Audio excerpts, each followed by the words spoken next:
The day of Yom Kippur, the phone rang at the home of Israel's military chief. General David Elazar. Elazar had been made Israeli chief of staff after a long military career and a host of victories. The call from Israeli military intelligence informed him that both Egypt and Syria would launch an attack in hours.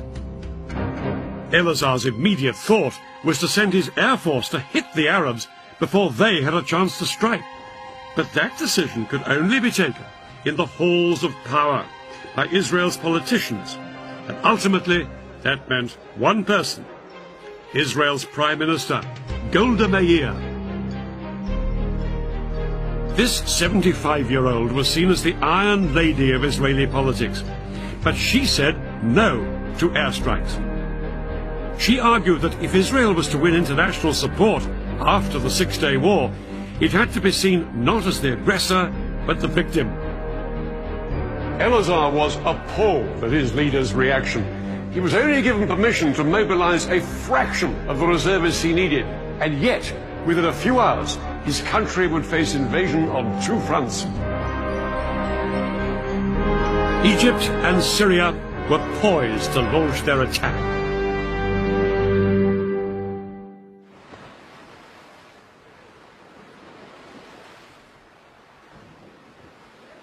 Just before 2 o'clock, the Egyptians put their part of the plan into action.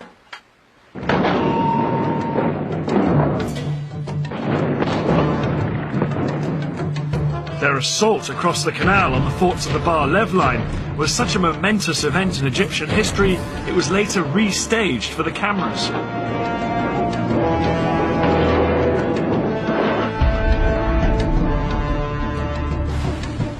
Thousands of Egypt's best-trained commandos crossed the Suez Canal in rubber dinghies. They landed on the east bank in the gaps between the forts of the Bárlíf line.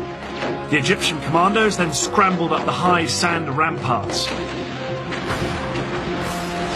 They attached rope ladders to make it easier for the soldiers following on behind them.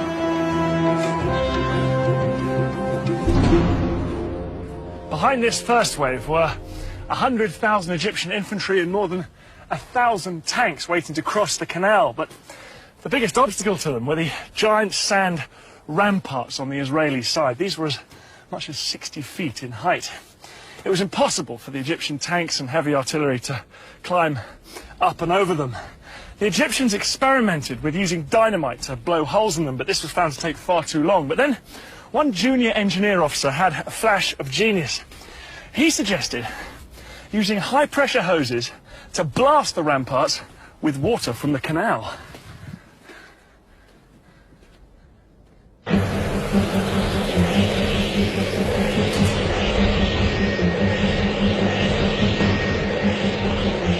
It was an extraordinary idea which would have to work if the entire Egyptian assault was to be a success.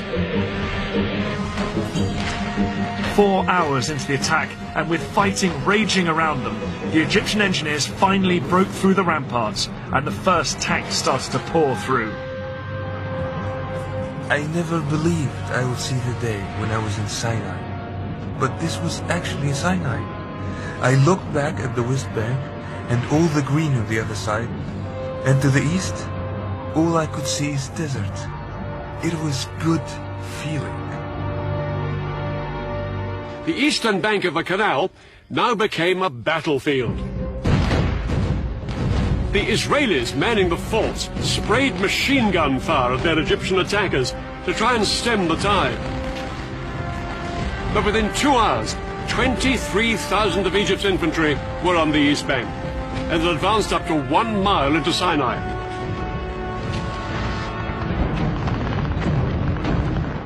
The fort was surrounded by Egyptian forces and was under constant fire.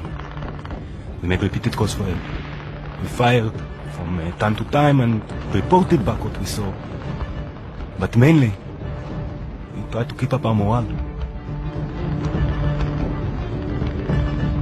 But the Israelis were sure that their air force would come to the rescue. The first Israeli jets were sent in at 4 p.m., flying low over the desert. But as they approached the canal, they found themselves under attack from the ground. The Egyptian SAM missiles and anti-aircraft guns caused havoc. As Israeli planes were shot down that afternoon, it soon became clear that Egypt's elaborate air defense umbrella was working.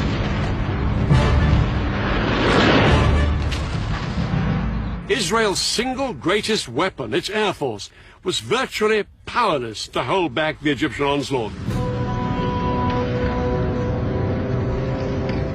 The most immediate hope for the Israelis surrounded in the forts were Israeli tanks stationed just a few miles away.